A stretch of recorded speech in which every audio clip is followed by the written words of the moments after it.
사무엘이 백성을 미스바로 불러 여호와 앞에 모으고 이스라엘 자손에게 이르되 이스라엘 하나님 여호와께서 이같이 말씀하시기를 내가 이스라엘을 애굽에서 인도하여 내고 너희를 애굽인의 손과 너희를 압제하는 모든 나라의 손에서 건져내었느니라 하셨거늘 너희는 너희를 모든 재난과 고통 중에서 친히 구원하여 내신 너희의 하나님을 오늘 버리고 이르기를 우리 위에 왕을 세우라 하는도다.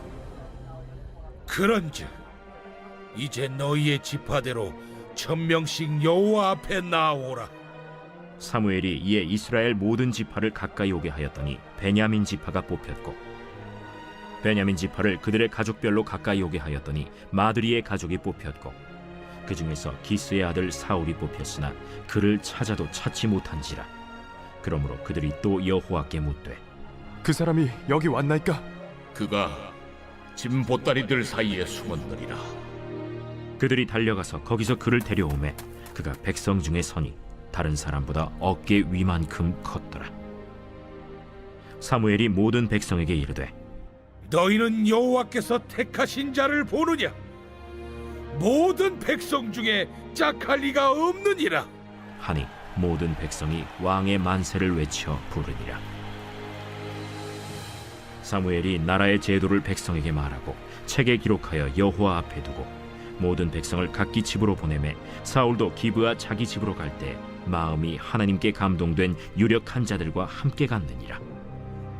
어떤 불량배는 이르되 이 사람이 어떻게 우리를 구원하겠느냐? 하고 멸시하며 예물을 바치지 아니하였으나 그는 잠잠하였더라. 이번 한 주간도 하나님과 동행하시면서 큰 은혜와 평강을 누리시기를 주님 이름으로 간절히 축복합니다. 오늘 본문 말씀 가운데 20절과 21절은 이스라엘의 왕을 선출하는 과정을 보여주고 있습니다. 여기에 보시면 제비뽑기의 결과 12지파 가운데 베냐민 지파가 뽑혔습니다.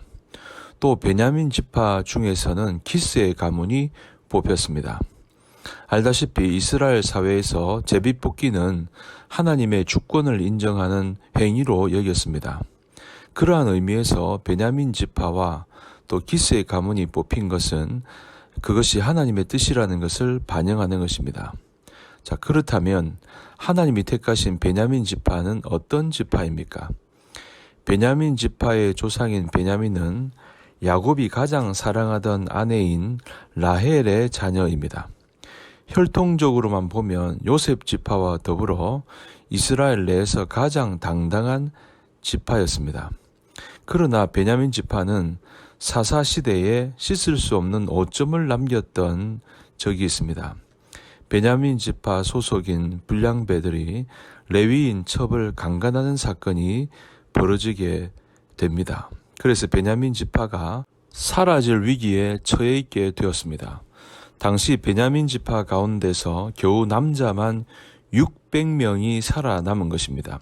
그리고 그들은 결혼도 하지 못할 처지가 되어서 베냐민 지파는 이스라엘 내에서 사라질 위기에 처해 있게 된 것입니다. 그런데 다행히 그들을 불쌍히 여긴 다른 지파들의 도움으로 겨우 명맥을 유지할 수 있었습니다. 참으로 베냐민 지파는 이스라엘 12지파의 하나로 존재할 수 있는 것만으로도 감지덕지한 일이었습니다.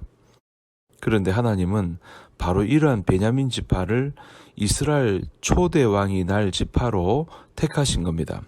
그리고 그 중에서도 가장 미약한 가문인 기스의 가문을 택하신 겁니다. 이러한 하나님의 선택은 우리의 상식으로는 참으로 납득하기 어려운 일입니다. 아마도 우리가 왕으로 선택할 수 있었다면 이미 이스라엘을 구원한 바 있고 또 이스라엘의 12지파 중에 가장 큰 지파인 에브라임 지파를 택했을 것입니다.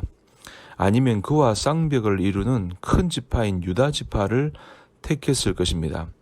그래야 힘으로 남아 이스라엘 전체 지파를 하나로 규합할 수 있기 때문입니다. 실제로 세상에서는 가장 힘있고 능력 있는 자를 왕으로 세우지 않습니까? 사람들의 하는 일은 늘 그렇습니다.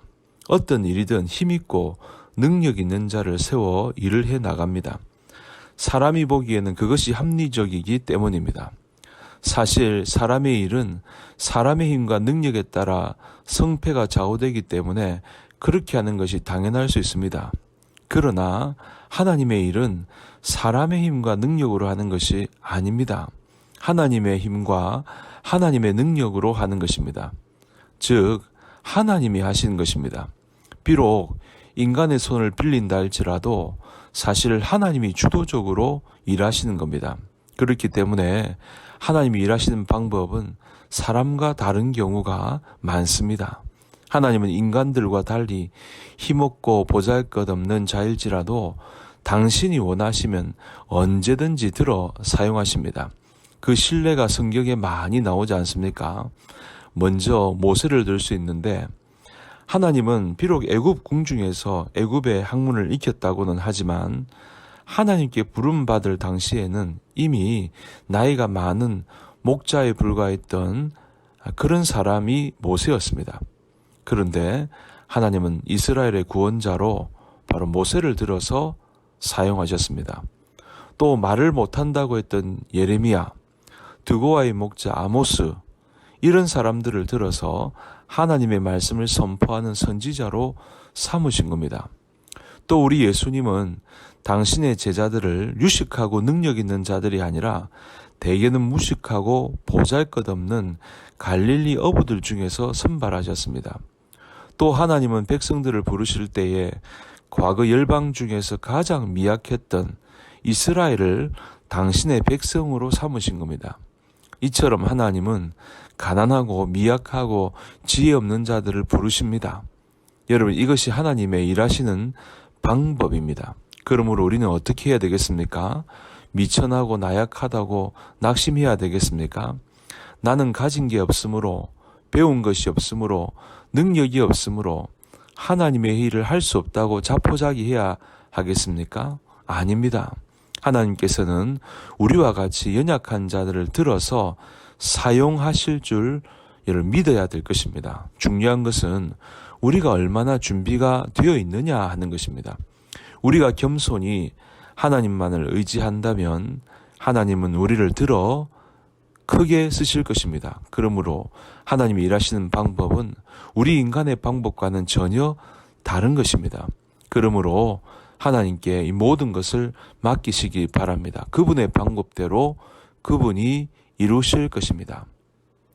오늘 이 하루도 또 이번 한 주간도 하나님께서 여러분들을 통하여 일하실 줄로 믿고 모든 것 다 맡김으로 하나님이 선하게 이루시는 저와 여러분들 모두가 될 수 있기를 주님 이름으로 간절히 축복합니다.